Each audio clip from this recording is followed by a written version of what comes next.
Hello, good evening, and happy Halloween to everyone out there. Welcome to the ESR and RWB Super GT Saturday, sponsored by Racing Sim Tools. And today we're at the historic Italian track of the Cathedral of Speed, or more commonly known as Monza. Apologies for the delay in getting everything set up and working this evening. It's been a hectic evening. I'm sure some of you out there can understand. Today is round 7, which is the penultimate round. And today we'll be following the action in the Tier 1 server this evening. I'm Josh. Unfortunately, I'm by myself, as I've been abandoned by my usual compatriot of Alex.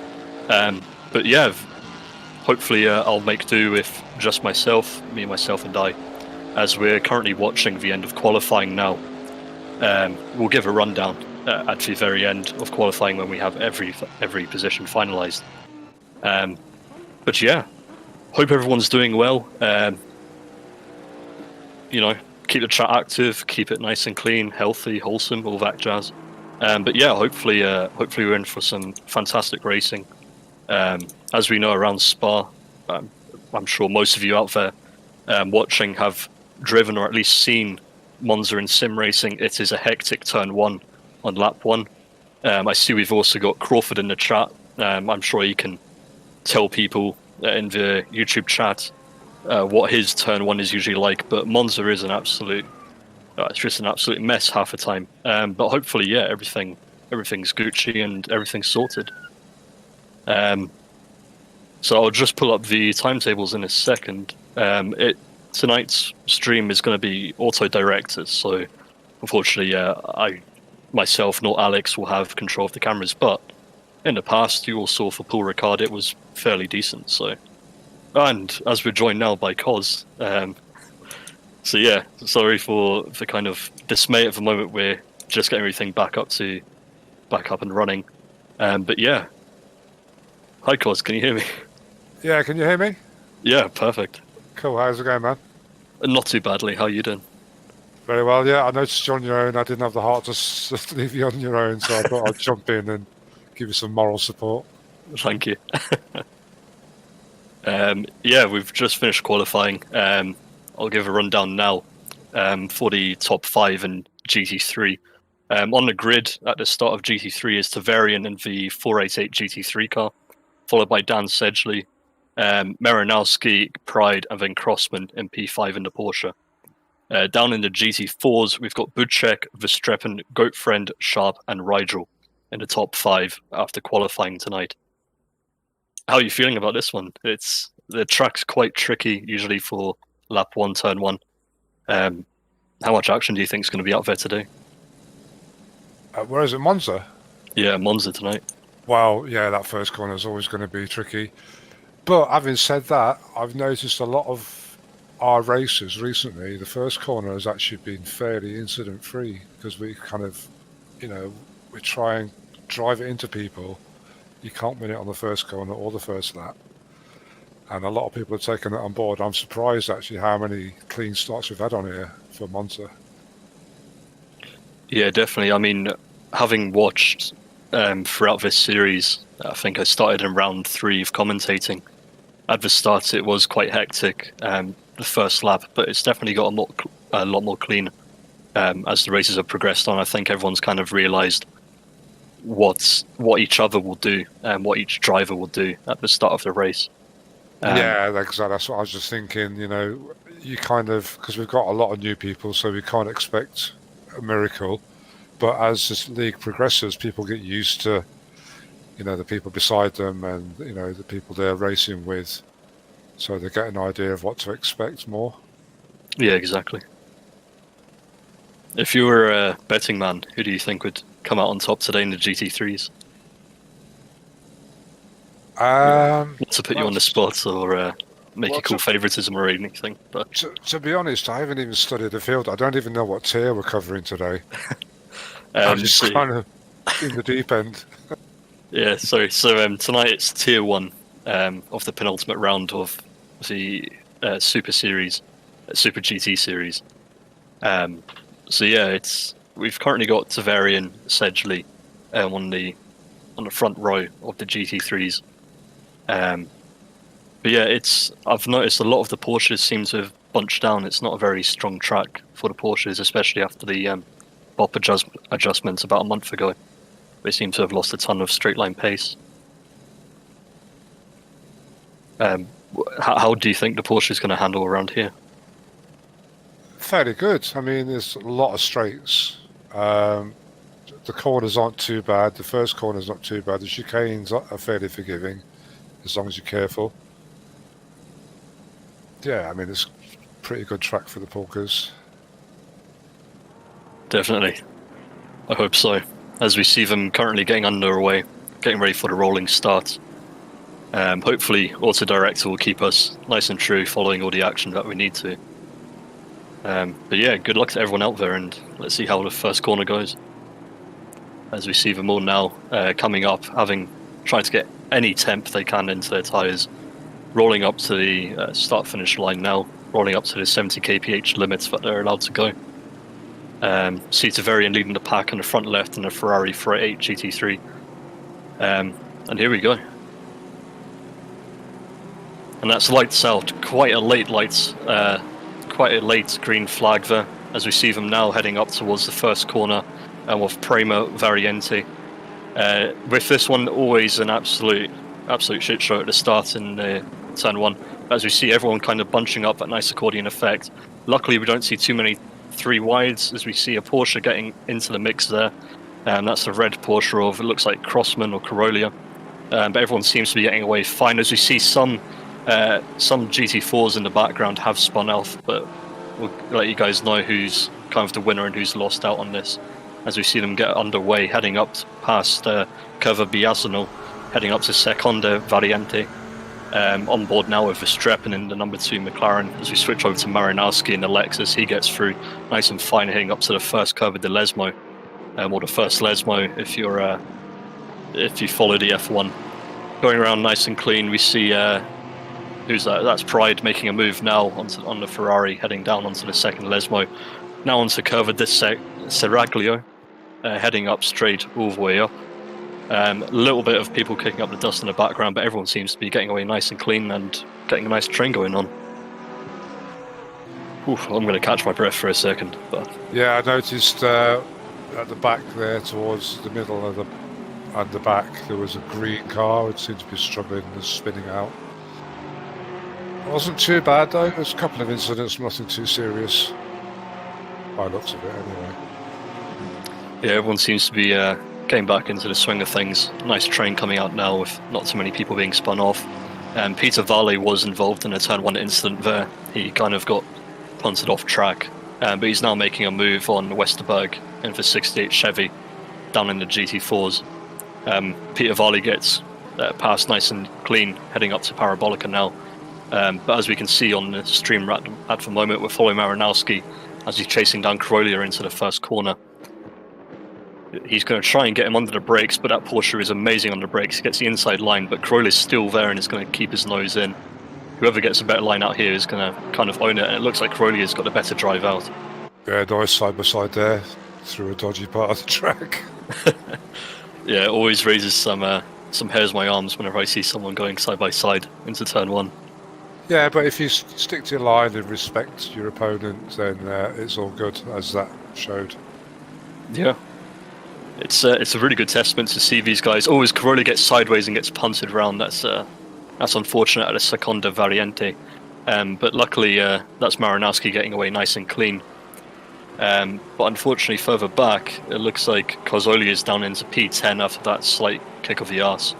He's going to be quite angry after that. But he's now back underway with what looks like minimal damage. Looking down further down in the field, we've got Verstappen leading the GT4s in the number 2 McLaren. He seems to be quite strong in the McLaren, no matter what the track. But he's pulling out a nice gap with a 1 second lead, and that's increasing.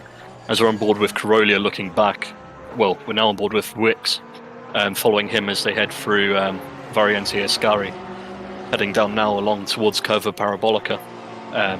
But yeah, it's getting quite intense, this. Normally with Monza, you see kind of groups sticking together as they try and follow the slipstream all the way around. What's your experience with Monza? Yeah, it's a fairly easy track to drive. You just got to be careful, especially in the Porker, because I mean, your man there, I think it was his own undoing. Too much power with a rear-engine car, with a loose back end. It's going to spin out for pushing it. Yeah. It looks like RWB pinpoint. I'm not sure if that's a retirement, but he's now down back in the pits. I assume he got caught up in that turn 1 incident. But yeah, he's unfortunately what looks like out of the race for now. Hopefully we'll find out what happened to him. Yeah, he'll be extremely annoyed with that, as we see Crossman now closing up to Elgard with Carzolia quite behind him. Carzolia's caught up quite quickly. He was done in P10 after that incident a lap ago, but he suddenly made up 4 positions, which that's extremely surprising for me. Wasn't expecting him to get up that quick. Can't keep a good man down, you know. Good drivers will come back really easy. Yeah, exactly. Like it's good fun, I find, though, if you get punted back a bit and you kind of get in the headspace of I need to get back up there, and you end up having more of the funnest drives because you're just making tons of really good clean moves. But yeah, like it's at the end of the day, it's racing, and if you come off, all you can do is get your head back down and make your way back up. But yeah, unfortunately, Pinpoint after that pit stop has been given a stop-go of 30 seconds, so I think that's his race effectively over at this point.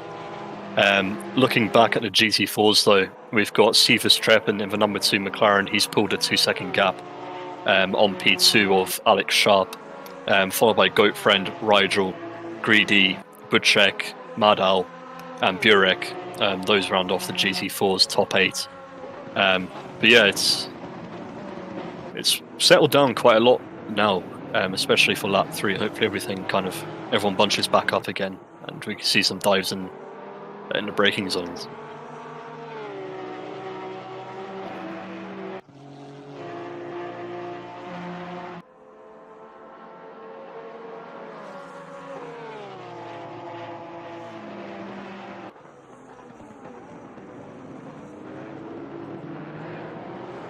You say Pinner's got a 30-second penalty? Yeah, Pinpoint's now 2 laps down with a stop-go 30-second, unfortunately. I wonder what that was for. Yeah, it looks like Matt Higgs also had an incident in the GT3 Porsche, as he's now working his way back up through the GT4 pack. Not entirely sure what happened to Higgs, but hopefully he gets back up and catches up the GT3 field so he can make some decent moves and work his way back up. But that looks like it's Snell Train trying to make a move on Tavarian. Tavarian started on pole, so I wonder if he's had an incident, because we see Dan Sedgley in the number 29 Mercedes is now in P1 with a 1-second gap to Pride in the number 19 Nissan. But yeah, Tavarian was on pole, so it's quite gutting to see him drop back to P7. But yeah, as you said earlier, it's if you have an incident, what you can do is keep your head down and make your way back up north. Keep fighting. That's what you can do. Yeah, you can overtake on this track, especially with slipstreams. Just got to be brave. Be brave and keep it clean. As we see Snell Train getting very close to Tavarian. Into Prima Variante, but luckily Tavarian's managed to pull a gap now of half a second to Snell Train, as you see Burek currently chasing down Mad Al in the number 4 Porsche. Yeah, hopefully Burek can get the slipstream, manage to pull up alongside Mad Al for the first corner.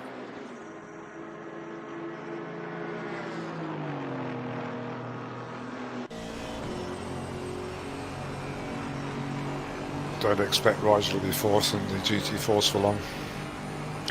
No, I don't think so. He is a very good driver, Rigel.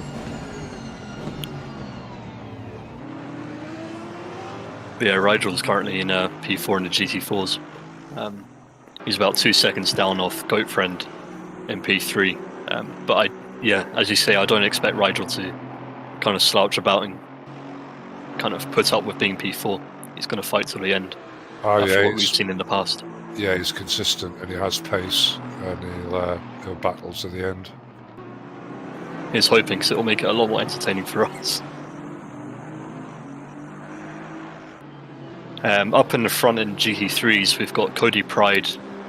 He's currently half a second away from Dan Sedgley in P1. We've also got Olivier Curtin and Carolia catching up to Snell Train and Severian. Severian's currently having to defend, as you can see now, into turn 1 from Snell Train. Snell Train diving up through the inside, manages to break it, gets it turned quite easily, and that's an incredibly clean pass for turn 1. But Severian needs to keep his head on a swivel because he's currently being caught up by Carolia as well, as Carolia goes around the outside of him on Bias Sono, heading up towards the Seconda Variante. He's also got the inside line. It looks like Severian's kind of struggling to figure out where to put his car for defending. At the moment, he's kind of swamped. It's almost like Bottas at Monza this year. Which is surrounded by porkers, though, so they have to be more careful than he is. Mind you, the Ferrari's not the best for back-end grip. Yeah. I think Severian just needs to kind of get his head down. Go. I've lost some places, but now to try and gain some. He's got loads of time, yeah. Yeah, he's still got 50 minutes and the pit stop, so he could potentially do undercut or make the overcut work. So it's not the end of the world for him. As he's got Curtin now chasing him down, as we can see on screen at the moment.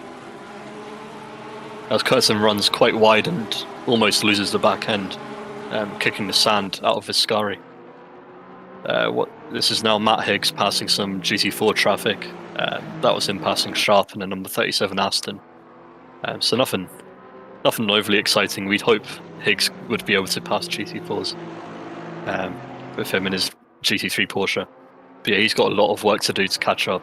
He's got about a 25-second gap to Lindsay.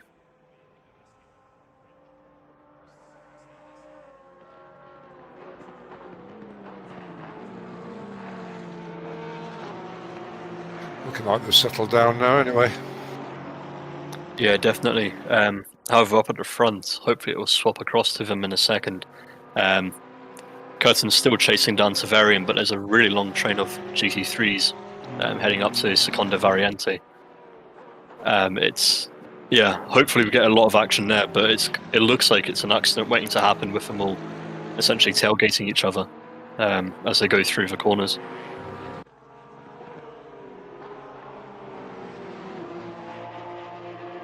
Lovely Buffalo move there. Yeah, definitely. That was Carzolia getting past Crossman, and both of them in the Porsches. As we see Dan Sedgley now. Cody Pride is absolutely caught up to the back of Sedgley. Sedgley had a nice 1.5 second gap about 3 laps ago, and now Cody's caught right up to the back of him. But yeah, that Mercedes is so quick on the straights for around here compared to the Lexus. He's just gonna have to watch start watching his braking zones, make sure he gets the correct line to defend. As we're now back on with Severian, and that long line of GT3s that I was talking about just now, they're all just chasing each other around at the moment, trying to take advantage of slipstream. Hope that one of them spins off. But yeah, it's pretty clean so far for Monza. I mean, I've joined a couple of 20 safety rating servers, and it's fun, but yeah, it's not great. As we see now, we've got Jay Patterson passing Severian on the outside. Nothing Severian could do essentially against that Lamborghini, but hopefully he gets it back under the braking zone. No, that's a move done and dusted by Patterson, who's now up into P10 with Severian moving down into P11. So we see now Severian still not willing to give up, fighting around the outside of Patterson, managing to cut back inside, but hopefully he'll he'll start going to the inside for the move into Seconda Variante, but then decides, nah, not for me, and pulls back in. You've got to be alongside really to pull that one off. Yeah, as we see to Patterson going wide onto the sand, giving Severian another opportunity into the first Lesmo, and yeah, that's move done and dusted. He's kind of taken advantage of Patterson getting a bit greedy into that into the exit there. Got to struggle to hang on McLaren's. Is it McLaren? Well, Lamborghini. Yeah, Lamborghini. That's really fast, surprisingly fast. Yeah, I wonder if he's just flattened the aero, installing the under train, which would explain his I can't think of another word other than sloppiness on that exit from the Seconda Variante. But he's still got plenty of time to make a move. He's still got 45 minutes to go. And as we see two Porsches fighting now into the into Parabolica. Like you say. Yeah, sorry, go ahead. I was going to say, if he's taken downforce off, that would explain why he's understeering in the fast corners.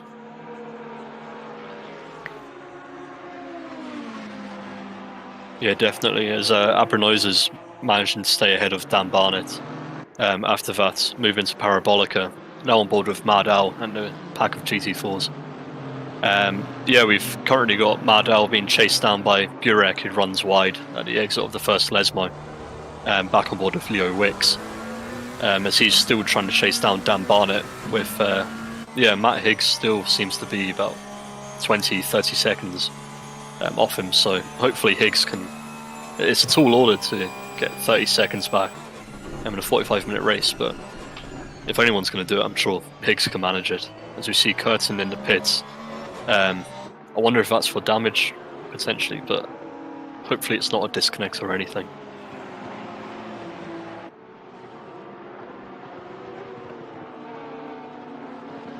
But yeah, back on board following the GT3 pack. It's just business as usual for the GT3s, just follow each other. Take advantage of slipstream as much as you can. What's your opinion on Monza? Are you a fan of it, or are you kind of against it? No, it's a great circuit. It's fast and it's a little bit technical, depending on the car. You can gain loads of time through the chicanes, or you can lose loads of time. Yeah. Are you the kind of guy that runs over the sleeping policeman for a Ascari? It depends. I mean, I don't like to get too greedy with the curbs because it can throw you off, especially if you've got stiff suspension. Yeah. But yeah, I mean, it's a good track. It's fast and fun. Yeah, I think public lobbies have ruined it for me slightly. But as we're now seeing, the GT4s are getting passed by the GT3s. Yeah, it's hopefully this will add to the excitement a bit more, as GT3s passing GT4s is always a cause for complaint from the GT3 drivers, but it's good excitement for us when something happens. But yeah, I was chatting with James and Alex last week about how you can kind of, as we see, that looks like Mad Al getting out of shape there, coming out of the first Lesmo. So lucky there. Incredibly lucky. But yeah, me and James and Alex were talking about how GT4 traffic is kind of rolling the dice on whether it will give you the benefits or kind of hinder you. Are you a fan of GT4 traffic, or are you one of those guys who's maybe not on good times with GT4 traffic? I love it myself, because it adds an element of risk and reward into the mix, because it's the GT3s have to pick their way through, and they can't be flashing and getting people to move out of the way. They've got to bide their time and get by, and the GT4s have got to be a bit respectful. So I think it makes for an interesting race, especially on a track like this where it's fairly boring most of the time.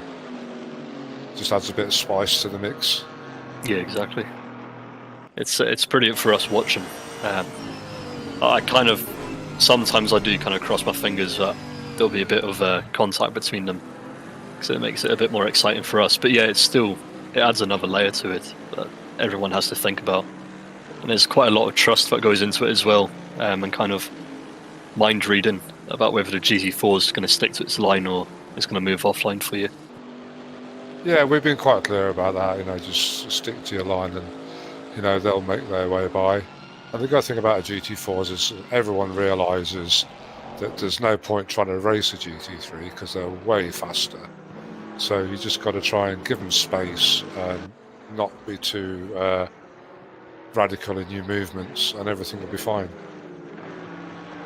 Yeah, definitely. It's it does make you feel good, especially if you're maybe not as on the pace as the other drivers in GT3, letting you kind of get that sense of satisfaction of passing a car. Because it does, well, for me personally, whenever I pass a GT4, I do kind of get a sense of, yes, finally I've overtaken someone, and I can kind of work my way back up, and it gives me that kind of boost that I need. Yeah, and you get those moments. I remember Silverstone a few weeks ago, where there was like 4 or 5 GT4s with a GT3 amongst them going into the last chicane, and it was well sketchy, and I was kind of, biting my tongue thinking, oh my god, is this going to go sketchy? And it was actually perfect. It was fine. Everybody realised what they had to do, and it was fine. So you get those moments where it can be sketchy. Definitely. We're now at the 20th minute of the race, which means the pit window is now open for 20 minutes. I know I keep throwing a lot of questions at you, Cos, but... no, work away, mate. That's fine. Do you think the undercut's actually going to be worth it here? Especially with them passing the GT4s at the moment, or are you more in the fence of the undercut's kind of a myth when it comes to this kind of racing? It all depends how much space you have between your rival. If you've got a good 10 to 15 seconds, and then the cut can pay off, or you can lose out depending. Yeah, definitely. It's one of those fine balancing acts. I remember whenever I'm crew chiefing for my guys, I end up having to we end up timing the time it takes to do a pit stop all the way from driving into it, stopping, and then getting out into the pits again, out of the pits, so we can kind of get them into that perfect pit window. But of course, these guys are having to do it themselves, of trying to guess when the optimum time to go in is, so that they can come out in fresh air and make as much time as they can. For me personally, when I'm racing, I don't particularly pay much attention to that. I'm more concerned about managing my fuel and my pit stop, so I tend to kind of half fill the car, for halfway, and then kind of calculate, the mid race fuel stop. So I'm more concerned about that than can I get a few seconds on this guy. Yeah. That's probably the more reasonable thing to do, and a bit less nerdy than having the calculator out with trying to guess when the optimum time to pit them is. It can backfire as well, because you can end up having a bit of damage and having to pit earlier than you expected. And I mean, like a couple of weeks ago, as I raced in a race, and I calculated to the litre how much fuel I could get away with, and I undercalculated by about a quarter of a litre, so I ran fuel about 50 yards from the line. Yeah. So you can be a bit anal and screw it all up. Yeah, it's I always have a moment of panic at the start of a race where I know I've calculated the fuel correctly, but then I always kind of second guess it, and you go back, add 5 litres, and then you're about to click drive, and you're like, oh no wait, I need to, 5 litres is too much, I need to take some out. It's one of those moments of you have to kind of just stop second guessing yourself. Yeah, in this game particularly, it's more about getting the tyre pressures right than anything else. You can throw an extra half a gallon in and not have to worry too much about it. But if you get the tyre pressures wrong, it can screw your race up. Definitely. Currently I'm watching Dan Sedgley and Cody Pride. They were leading even before the pit stop window started, and Cody Pride's brought that gap down from 0.5 seconds to effectively just robbing his bum the whole way around. But yeah, we've also got, it looks like a Ferrari right behind him. So I'm kind of confused on which Ferraris end up behind them according to the timing screen, which I'll have to double check. Our pole sitter seems to be going backwards as well. Wonder if he's got his tyres wrong.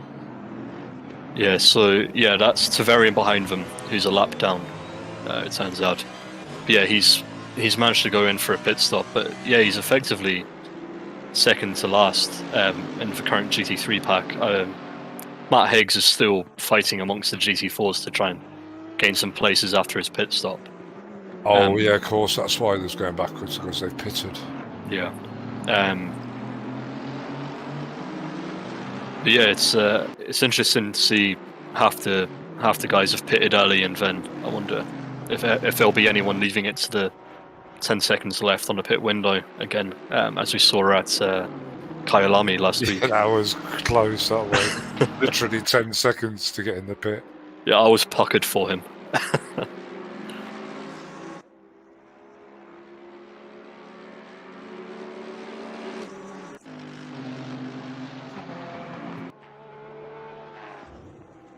Yeah, currently looking at Dan Sedgley, he's constantly under pressure from Cody. Not much else is happening on track at the moment. We'll give a rundown of positions after the pit stops to see if there's anything that's changed. But yeah, Cody Pride is constantly hounding Dan Sedgley and just seems to lose him on the straights, but then gets him in the braking zone. So stable. It's my favourite car, the AMG though. I just love driving that car. It's such a nice car to drive. Stable, great under braking, fast on the long straight. Yeah, I'm more of an M6 kind of guy. I love that BMW to bits.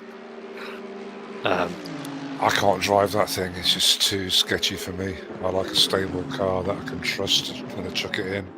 Yeah, as we see Cody getting alongside him, hitting the sausage curb on the inside though. Unfortunately, loses time and speed, and that's the full back in behind Dan Sedgley.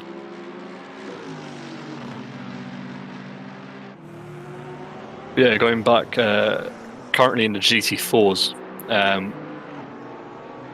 half the GT4 pack have pitted currently, with the other half seeming to go quite long.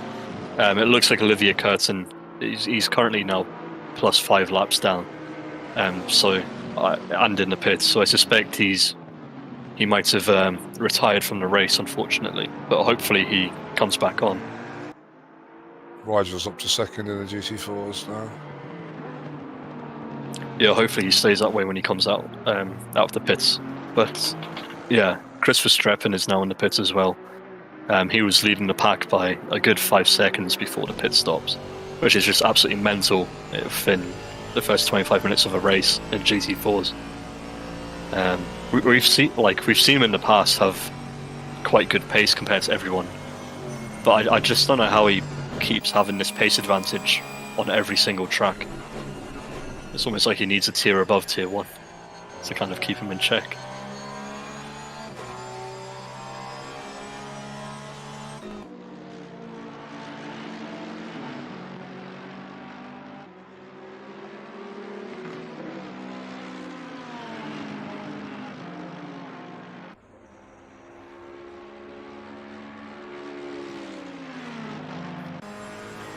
Tavarian's back up to 10th. Yeah, he's hoping he keeps moving up forwards. As we see, Cody Pride has now dived into the pits. He was the P2 man. He's dived in, so I wonder if he's trying to get the undercut on Dan, or maybe get some clean air, because the aero wash will not be helping him at all when he's in the braking zone. But of course he loses out on the straight line speed of being within the slipstream, so Monza's kind of one of those ones where it's kind of questionable if driving out by yourself is actually beneficial compared to being on the backside of someone. Yeah, but the nature of those chicanes, you can end up having, going in there with dirty air, and that can screw your whole entry up. Yeah, definitely.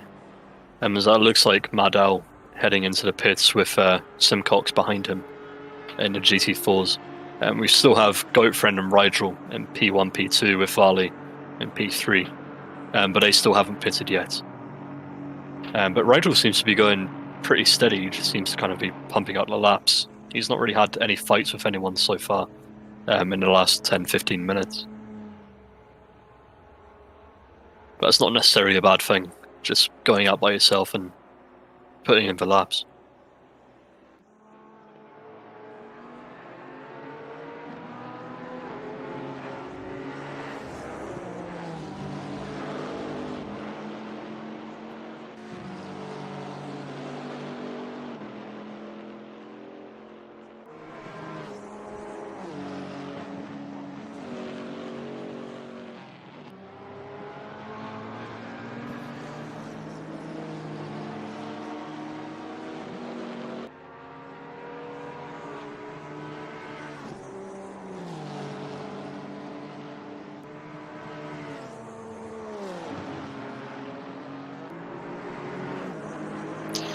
Well, that's a sight you don't want to see, is traffic coming out of the pit lane right in front of you.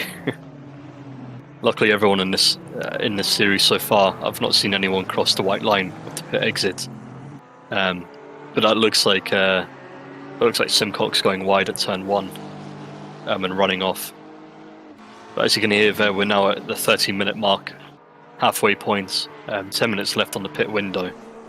And yeah, there's still plenty of action hopefully to come out, especially after the pit stops when all the orders have been jumbled up. As that's now Goatfriend and Rigel into the pits now in the GT4s.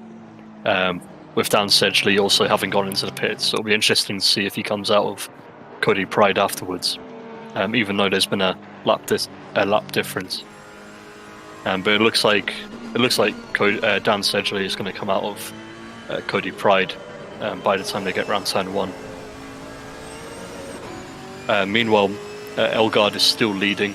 Well, he's currently leading now on provisional P1 currently. As he heads through Ascari, he's still not pitted, along with Dan Barnett, who's just dived into the pits now. But it looks like kind of the last couple people are now heading into the pits, with only Elgard and Peter Varley not having pitted yet. But yeah, it's going well. Do you normally pit early, or are you kind of just stick it as long as you can? Yeah, midway normally I'd go. Like I say, I fuel it for half the race, so it's there's not so much weight to carry. Yeah. Because the fueling in this is quite quick. And yeah, just wait for halfway markish, depending. Yeah, definitely. Like the strategy in this game, especially like the pit stop strategy and even the setup, like knowing that brake set 1 is for 3 hours and brake set 2 is for endurance. I had no idea about that. I was losing tons of time compared to people. I was going into the braking zones and being confused on why people in the same car as me were massively out-braking me by like 50 meters. But yeah, it's good to kind of get into this game, and it's a bit more... It still feels like you can pick up and play it, but it has that extra level that you can play it to. It's not F1 2020 where you can just pick up with a controller and then kind of beat some AI on 110% difficulty. This is like... I like that it encourages you to do multiplayer rather than single player. It's very much a simulator compared to a lot of other games, because like you say, in endurance racing you have to change the brakes because they'll go off, same as the tyres. Yeah. And like I say, I've always said that's one thing I've noticed about this game: the tyre pressures are one of the most crucial aspects of tuning, because if you get it wrong you can end up with one of the tyres getting extremely hot and losing grip, or vice versa. Yeah, definitely. Yeah, because when I first started playing the game, I just kind of hopped in on aggressive preset and just went for it. I had no idea that your tyre pressure is meant to be like mid 27 PSI or anything like that. I just kind of was really confused on why people were getting these seemingly amazing jumps off the line and being able to pull out of corners so easily. Compared to me, on this track with so many right-handers, I'd probably be taking the front left down about 1.5 psi and the back left about 1 psi, just to try and equalise the temperatures and the pressures.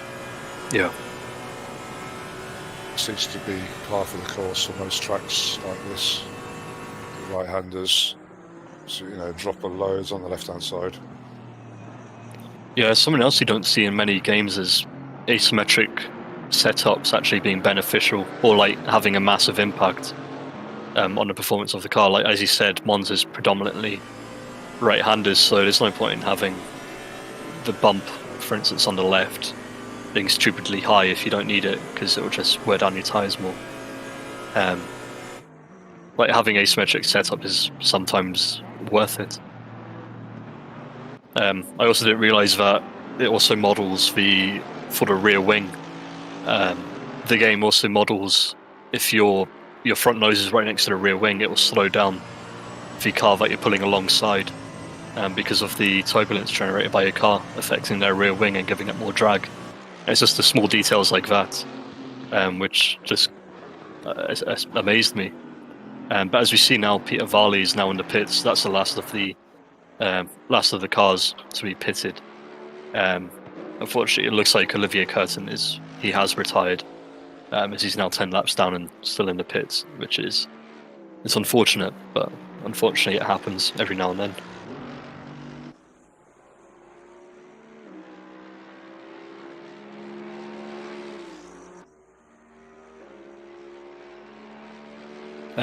Abranoza is also headed into the pits, but that looks like it's for his second pit stop.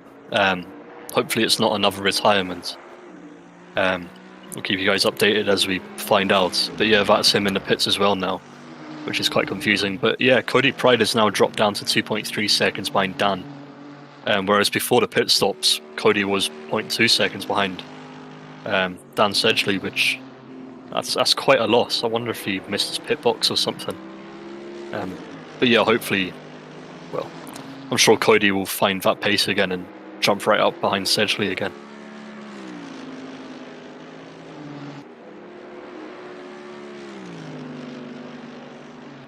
Yeah, the first time I played this game, I didn't select.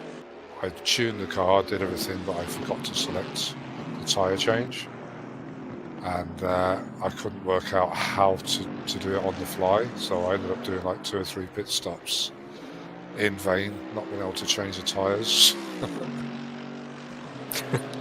Yeah, it's it's confusing. I remember getting confused on why I kept doing repairs and not realizing that you could turn bodywork damage repair off.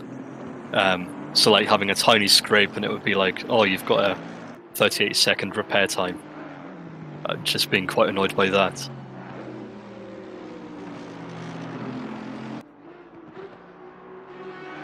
But yeah, that looks like everyone's pitted now. Give a quick rundown of all the positions so far. So in P1 of the GT3s, we've got Dan Sedgley in the Mercedes 29, followed by Cody Pride, Mark Elgard, RWB Carzoli and S Snell Train in P5. We've got Crossman in P6, with Pedersen in the Lamborghini following close behind in P7, with Tavarian, who was our pole man. He's unfortunately dropped down into P8 in the number 58 Ferrari. We've got Carolia, Leo Wicks, Dan Barnett, Matt Higgs and Abranoza all the way down into P13. Unfortunately, we've also got Olivier Curtin in P14, but that's from a retirement. In the GT4s, we've currently got Chris Verstappen with a storming lead of 6 seconds over P2 man Goatfriend.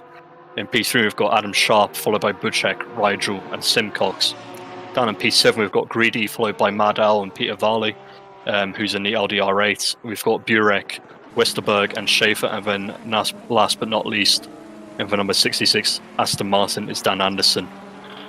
So yeah, it's looking at the timings, everyone seems to be about 2-second pace between them all.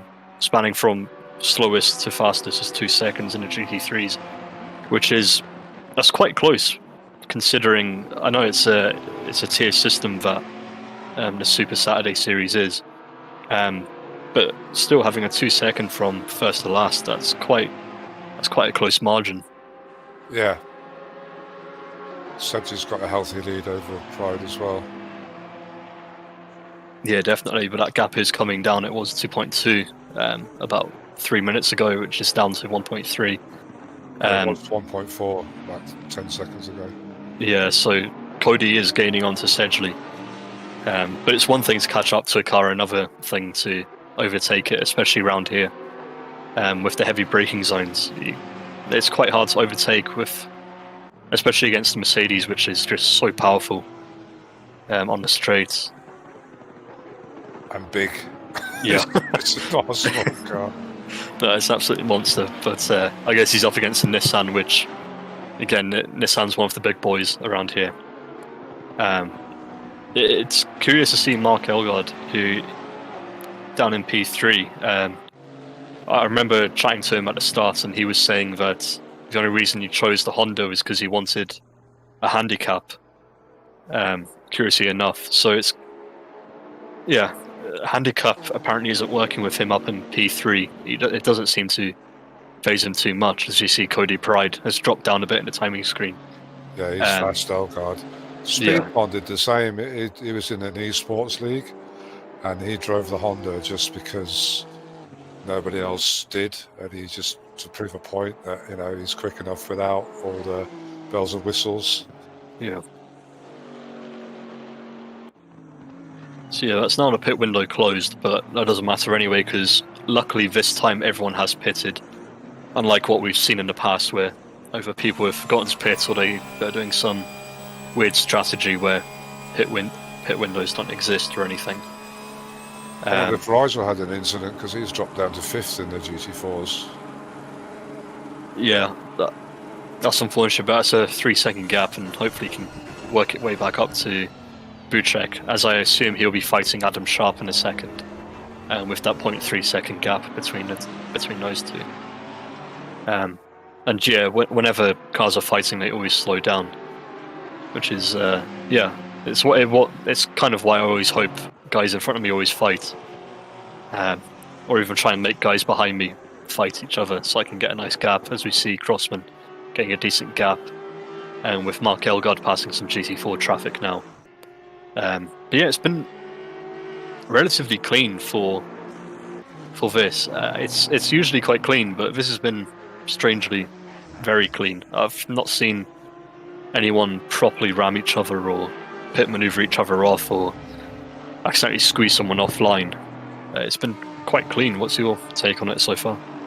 Yeah, like I said at the start, people are getting to know their opponents and the cars. We've been racing this game for quite a while now, so we know the strengths and weaknesses of all the cars, and I think that helps immensely. If you're going to try and pass a Ferrari, you've got to be careful because they're fast at corners, and vice versa. If you're in a Lamborghini, it's a bit slow in but fast out. Yeah. And the braking as well, like I say, the braking is crucial on this track, so people I'd say, are being extra careful. Definitely. It looks like Matt Higgs has finally managed to pass Abranosa. That's kind of been what I feel has been a long time coming. But we see Peterson is now in the pits for some reason. Hopefully that's not another retirement, but so is Cody Pride in the pits as well, with Mark Elgard being bumped up into P2. Cody Pride was not a retirement, he's coming back out now, but Peterson looks like he's unfortunately left the race. I'm not 100% why he's left, but it would be a shame if... Hopefully it's just technical issues and nothing else for his retirement, but yeah, it's not looking too good for Cody Pride, who had to pit that lap. I wonder if he got his fuel calcs wrong.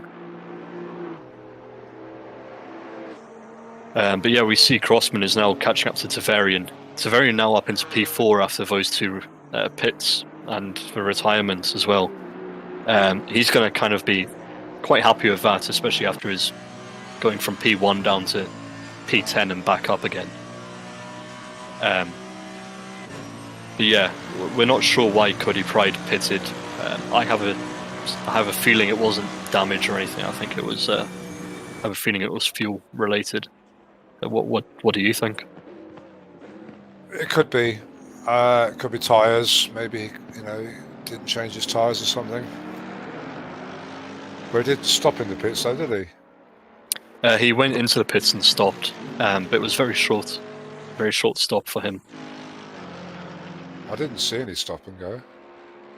I didn't see a penalty come up for him. It would be quite weird if he did get one, as it would be a stop go 30 seconds, and it definitely was not a 30-second penalty. No, I didn't see any penalty. That's unfortunate, but Cody's wasting no time whatsoever. He's right up the back of Dan Barnett. Hopefully the autocam swaps across from Sedgley over to Cody. But Cody's down in P10 trying to pass the P9 man in the number 15 Porsche, going down on the inside into Parabolica now in the braking zone. Cody Pride, he manages to get it nice and done, nice and clean. It gets a nice drive out. That's Cody now up into P9 after his pit stop, which drops him down from being P2 all the way down to P10. Yeah, yeah. Sorry, go ahead. I was going to say you might be onto something there. Maybe he realised he didn't have enough fuel to get to the end, and rather than wait till the last minute to top up, he nip in now whilst he's got a chance to catch up. Yeah. It's up to 9th already. Yeah, he's making quick work of Dan Barnett in the number 15 Porsche. But yeah, it's a variance currently. He's still working his way up, but looking at his deltas, it doesn't look like he's going to catch Carzolia anytime soon. But Carzolia's had a great race. He had that crash earlier on and ended up being down in P9 in the first 15 minutes of the race, and he's managed to work his way onto the podium. Granted, with the help of Cody pitting and a retirement from Patterson, but I mean, you've got to take every opportunity you can and kind of not throw it away. At the end of the day, a podium's a podium, a win's a win. As long as you got it nice and clean, you can't complain. No, exactly.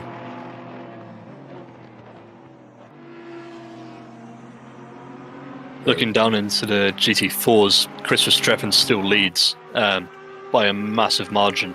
But I have a feeling Verstappen has had a whoopsie or something, as his delta to Goat Friend in P2 it's dropped down now to 3 seconds. But we've still got Budchek in P3, Sharp in P4. Rigel's now in P5. So he has, I think he's made a place, but he's followed right behind. Yeah, he's just managed to make a place on... Oh no, wait, sorry. I'm getting my times confused up. He's catching up on Sharp, but he's a 10th behind. Yeah, he's catching up to Sharp, sorry. But yeah, hopefully we get to see that battle in a bit. But yeah, Sverian's got an interesting livery though. Usually see people trying to go for complementary colours rather than just slapping on a bit of chrome paint onto the car, like Abranoza's got. Yeah, I like that. It's nice, that red and green. This is the fight we wanted to see, with Rigel getting into the slipstream into Ascari in the braking zone, but Adam Sharp manages to outbrake him slightly. But Rigel, hopefully, if he gets this nice and right, he'll have the run on him up to Parabolica, imagine, to get him in the braking zone. But yeah, you can see the GT3 getting well out of the way of those two.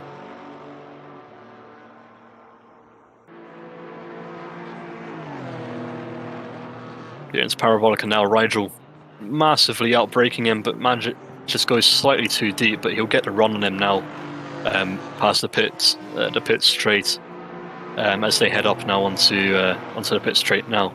But yeah, that looks like Rigel outbraked himself, and unfortunately doesn't have the run on Adam Sharp. But yeah, back on board now with Crossman. He's being chased down by Snell Train still. It looks like he was held up slightly by the GT4s, as that gap's gone down to 3 seconds from 3.3, 3.4 seconds. But it's still, we've watched Snell Train in the past, and he's really good at catching up, but he does kind of take his time with passing cars. He likes to kind of weigh up what's going on, which isn't a bad thing at all. It's always good to try and find out what's going on. But yeah, we've just been told by RWB Charger that it's in Tier 2. It's a wet race at the moment over there. Oh dear. Yeah. So I kind of wish we were commentating that, as I love commentating wet races, because the brain is the great equalizer. But yeah, that's unfortunate for Charger, who had a terrible race in Tier 2, and it looks like he's had to drop out. But yeah, 11 minutes 20 on the clock to go. Still plenty of time for everyone to kind of make passes, but they're falling right behind, especially for Rigel, who's now managed to get past Adam Sharp as they head up to Ascari at the moment. But it's been, yeah, I think we can safely say that's a good one for Rigel into P4 now. But that's a 4-second gap to catch up to Budchek, and Budchek's no slouch, as we've seen in the past. Yeah, it's a tall order. Definitely. Well, there's no fat lady singing yet, so... That's a curious saying, as we see Carolia getting a tank slapper and flying off at Ascari. That'll be the dirty air we were talking about earlier, and it's obviously gutting to see, but that may be a place for Cody Pride to catch up.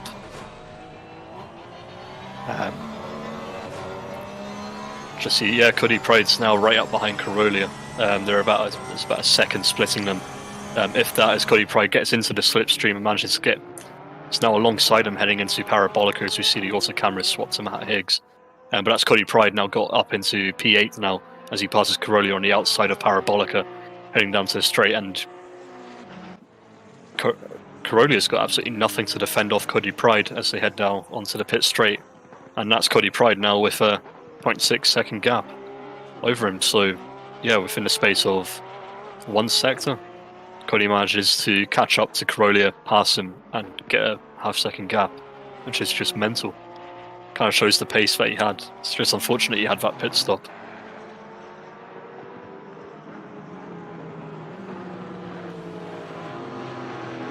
It's like Cedric's walking this one. Yeah, definitely. I think he's going to be thanking Cody for going into the pits and making his life really easy. Because I think that was the only real challenge he had after the first 10-15 minutes was Cody. But yeah, so we're watching now all the GT3s getting past the GT4s now. Yeah, is that... I'm trying to figure out who the Porsche behind Rigel is at the moment. But I'm not 100% sure.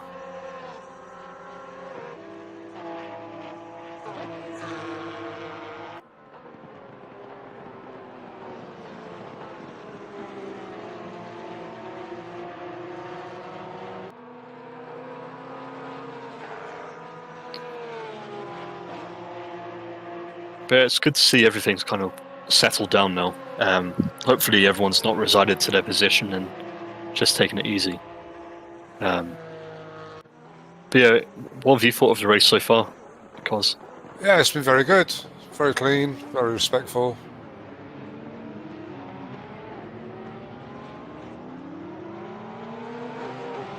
Yeah, it's been some good battles, and well, not so much battles, but just good driving. I haven't seen many huge battles, but yeah, it's good to see everyone's kind of been respectful and giving each other space when needed. It's not been anything excessive in terms of defending. no, we've just seen two chicane moves there, side by side, no bother, no contact, very respectful. That's how it should be. Yeah.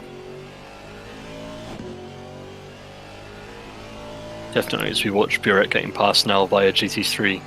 But yeah, like as he said, Burek just he knows the GT3's there, gets well out of the way and lets him pass. There's no need to, as he said earlier, there's no need to fight as a GT4, fight the GT3s. Because at the end of the day, the GT3 will end up passing you anyway. Yeah, you're fighting a losing battle, and you just end up embarrassing yourself and probably getting a penalty for, unsportsmanly behaviour. Yeah. Because we do have stewards and stewards reports and incident reports. So yeah, luckily, it looks like your stewards will be extremely quiet and not busy at all after this. twiddling their thumbs mostly. Yeah. Yeah, I wonder if they'll be busy with the Tier 2 wet race instead.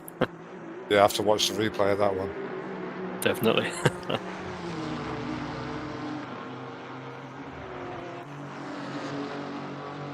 But like I say, everyone's getting to know each other, know the car, know the track, the conditions. So I'd say they'd be extra careful in the wet.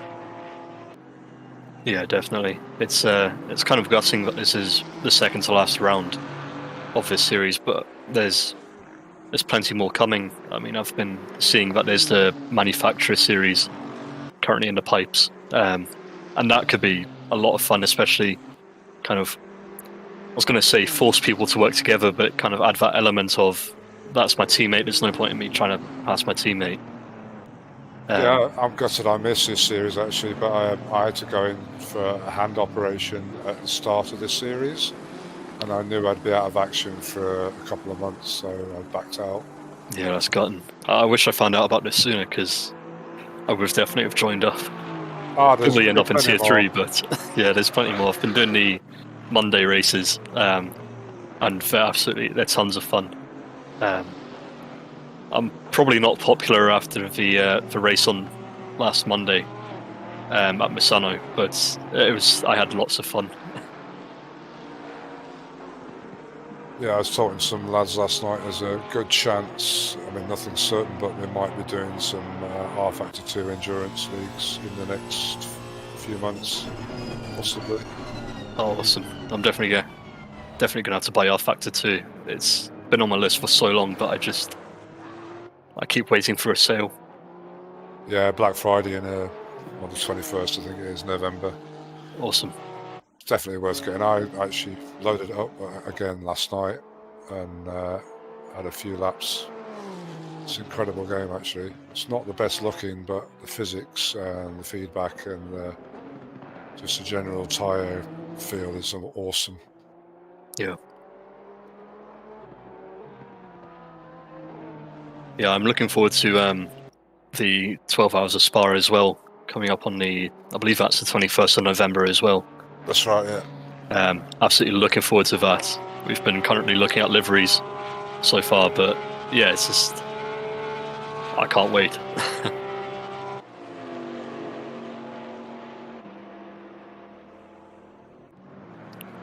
But yeah, that's a date for everyone who's watching. 21st of November, RWB 12 hours of Spa charity race. Definitely keep your eye out for it, put it in your calendars, get the reminders up, and definitely tune in. And yeah, 50 car grid, which at Spa is just going to be absolutely berserk. I think that's about 2-second interval per car. If you had every car equally spaced out, so there's going to be tons of action. Even if it's just back markers, it's going to be mayhem. But hopefully good fun, and hopefully as clean as clean can be. That's a track that packed. Yeah, Spa's a bit like this, so it's a long, fast track with a few technical bits.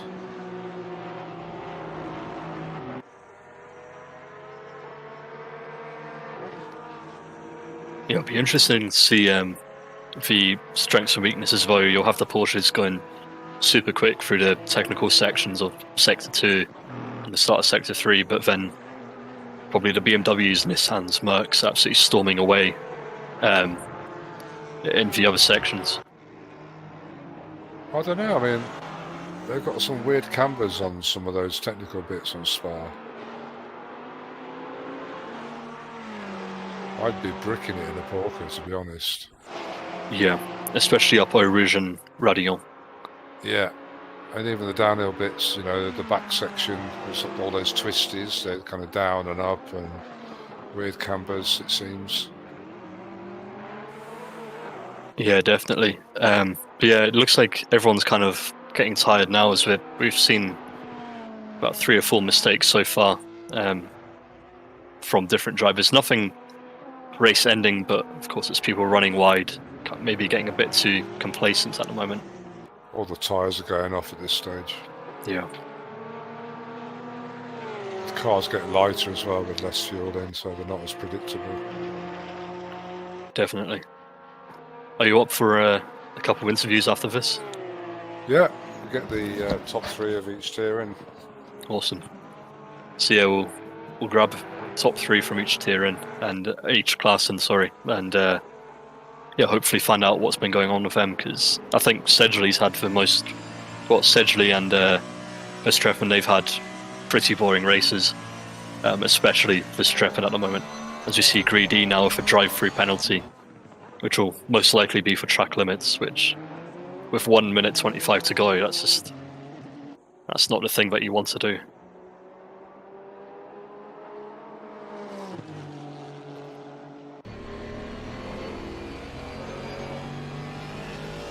You've got all the admin for dragging people around, have you? Yeah, I do. Okay. I've got nothing at the moment.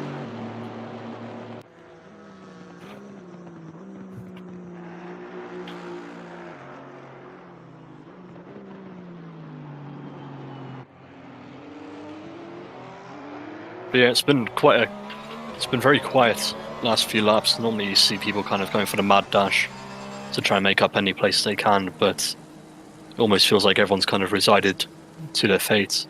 Well, there's massive spaces. I mean, as far as I can see there, the smallest gap is like 1.2 seconds or something. Well, half a second Barnet there on Carolio. Yeah, Barnett's catching up to Carolio. They nearly punt each other at turn 1 there, but luckily everyone gets away nice and clean. But yeah, I think that gap is going to go up to a second and a second when they pass the timing screens. Timing gate, sorry. Barnett had unfortunately got caught up behind Carolio, who got caught up behind a GT4 McLaren. As you can see on screen now, that gap's jumped massively up to a 1.6 second gap, which, yeah, I was hoping for a nice battle at the end, but yeah, I'd rather everyone came away nice and clean and you guys weren't too busy with stewards reports or any incident reporting, rather than have it interesting for us.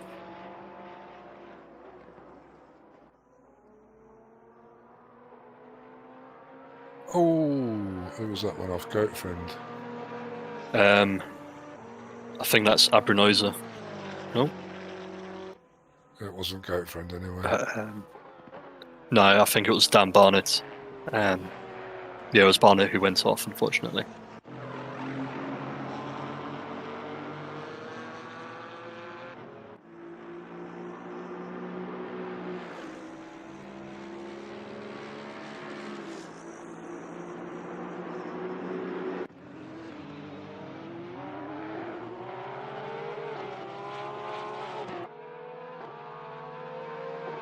But yeah, it's been a relatively quiet race. I kind of had a feeling it would be for Monza.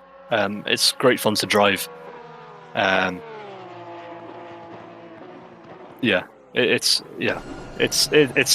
fun to drive, but I think for a spectator's point of view, it can be a bit dull, as it ends up just being a kind of slipstream fest. But it's not to take away from Monza at all, and these guys have put on a fantastic show. Especially with all the chopping and changing between them all. What's happened to Verstappen? That's a 0.4 second gap now. It's P2. He had an enormous lead. As Dan Sedgley comes across the line for P1. Very easy for him. Currently looking at Carzolio in P3. He did well. He dropped back down as P9 after an incident on the first lap. And now he's made his way back up to P3, which is amazing going for him. And to Varian as well, he was down to 11th at one stage. Yeah, definitely. It's just a shame that he went from pole position down into P11, but he's done an incredible comeback drive for what happened. Yeah, it's good to see that. I hate to see someone do so well then lose it all. Yeah, unfortunately, it looks like Goatfriend and Verstappen had a tangle. So it looks like Goatfriend is now P1 with Verstappen in P2, I think. Yeah. Yeah. That is now Goatfriend in P1 for the GT4s with Verstappen in P2. Not 100% sure what happened to them, but yeah, that's now P1 Goatfriend, Verstappen P2 with Buchek currently in P3 at the moment. Yeah. Good racing all round, very clean, relatively speaking, and nothing massively being jumped out. Pretty boring, really. I wanted to avoid saying it. Yeah, I mean, it can be, if you've got like half a dozen really, really close racers vying for pole or third or fifth or, even mid-race, it can make for a really exciting race, but once people got in their zone and spread out, it was fairly predictable, really. Yeah. But yeah, I've sent a message out for people to come and join us here in the box. Hopefully we get some people coming up to chat with us. But yeah, give a quick rundown of all the action that happened today. If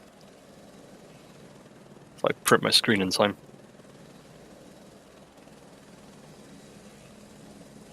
So yeah, in the GT3 class in P1, we had Dan Sedgley followed by Mark Elgard and Carzolia.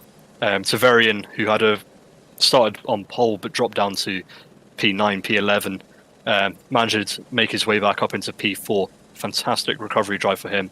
Followed by Chris Crossman in the 911 Porsche with Snail Train in P6. Leo Wicks managed to come up into P7. Cody Pride in P8 after he was chasing down P1, but unfortunately he got caught. He ended up pitting for an unknown reason. We suspect fuel. But yeah, he ended up finishing in P8, even though he came out in P11. Followed by Corolla in P9 with Dan Barnett in P10, who had that last 5-minute crash, which unfortunately took him out of contention for P9. We had Matt Higgs in P11 with Ambranosa following up the rear in P12. For the GT4 class, we had Goat Friend, who managed to kind of nick away Chris Verstappen's P1 on the last lap. Fantastic drive from Verstappen in P2, despite that last lap kerfuffle. We had Pit Buzchek in P3, followed by RWB Rydell in P4. Fantastic work for him to get up there. We had Adam Sharp in P5 and P6 as Simcox, both of them in the Aston Martin V8 Vantage. We had Mad Al in P7, followed by Varley in P8. Burek in P9, Westenberg in P10, with Greedy, Schaefer and Anderson following up the rear. And then, unfortunately, we had Petterson and a few others retire at the end of that race. But I see we've got Elgard willing to talk, as always. So, unfortunately, I don't see anyone else joining us from the GT3, so I'll just bring in our P2 man, Elgard. Hi, how you doing? How did you enjoy that? That was hard. Yeah, it looked like fun though. It was, but it was stressful. Where did you qualify? 10th. Yeah, Like that. Yeah, it's all right there. Can't complain. Yeah, No, it could be better. The Honda was struggling a little on the straights, and generally the chief was saying that you handicapped yourself to make it more fair. I don't know if the Honda is actually a fairly decent car. It's just hard to drive for most people. And it's got a really long gearbox. That 6 takes ages to get into top gear. Is that right? Yeah, something like that. And I remember speed. The setup is a little weird because you're running a lot of rake and stuff like that. So the straight line is not always what you hope for. Yeah, but it was still a fantastic effort for you to get all the way up, that far up. How are you feeling for the final round next week? Very bad. I am not good at Barcelona. That's possibly my most hated track, and that's the Barcelona track is the reason why I started in Tier 2, because that was the qualifying track. So yeah, I'm not looking forward to it, but I'm gonna give it a shot. Awesome. Well, we look forward to seeing you there. Hopefully, we see you at the top in P1. But yeah, thanks for joining us. I'm gonna do my best. Have a great evening. Thank you. So that was Elgard, our P2 man. Unfortunately, we don't have P1 or P3 from the GT3 class. And we don't have P1 from the GT4 class. Not everyone wants to do interviews, which is understandable. But I do have our P2 man in the GT4 class, which is Verstappen. Hi, Christoph. Can you hear us? Hello. Yeah, I can hear you, man. Awesome. I just want to say that was a phenomenal drive from you. and you had a massive gap, but we missed what happened at the very end between you and I believe it was Buchek. No, not Buchek. Sorry, you and Goatfriend. Can you tell us what happened? Yeah, I miscalculated the fuel and I had like 2 liters left and consumption was 3 liters a lap. So I had to lift a lot that last lap. Ah, yeah. Oh, unfortunate. Just came across the finish line with 0.1 left. That's unfortunate because you were absolutely stomping that race. You had a massive gap. You had a massive lead, and from what we saw, you didn't have any competition whatsoever until Goatfriend managed to catch you up. How are you feeling for Barcelona next week? Not so good actually. That's like my least favorite track. So I don't know if the McLaren is any good there, but we'll see, I guess. Yeah, definitely. Cos, do you have any questions for our P2 man in GT4? No. I mean, it's a good race. It's a shame you lost it there with the fuel. I've done it myself a few times, miscalculated fuel, and I think was it Cody did the same. I think he miscalculated and had to stop at lap 9 or 9 minutes from the end. So yeah, add a bit extra. Just unlucky. Definitely. But yeah, thanks for joining us and congratulations on P2. Even though it should have been a P1, there's always the last round next week for you to try and get that P1. Maybe next race, I guess. Yeah, get loads of practice. I was saying to someone earlier, you can actually gain a lot of time on Barcelona, especially that third corner parabolica. If you can get that right, you can gain loads of time. Yeah, thanks, Chris, and congratulations on P2. Thanks, guys. See you next week. Thank you. See you, mate. And finally, we have our P3 man in GT4. We have Buchek with us. Hi, Buchek, can you hear us? Hello, yes, I can. Hi. So, yeah, how did you find that race today? How was it? Well, it was very bittersweet, I have to say. I caused a collision in turn 1, lap 1, which was very awkward. And then I got taken out in the second chicane with 21 seconds of damage. Ouch. I mean, still getting up to P3 with 20 seconds worth of damage is really good going. It was a really good drive. But yeah, it could have been way better. What really helped me was Adam getting taken out as well. Yeah. Cos, do you have any questions for Ignacy? I can't think of any. I mean, well done, because that is a tough track. You know, if you lose a lot of time on that track, it's because it's so fast and long straights. It could be a nightmare to catch up again. So well done. Thank you. Yeah. Yeah, thanks for joining us. We look forward to seeing you in the final round next week at Barcelona and hopefully get up into the P2, P1. Thank you. See you. Awesome. Thank Cheers, you. Mate. So that's everything for today for the penultimate round here at Monza. How did you find it overall, Cos? Yeah, very good. A little bit boring, but I mean, you know, everyone's out there doing their best with what they've got. So yeah, it was a good race. Fairly incident-free, apart from a couple of kerfuffles at the start.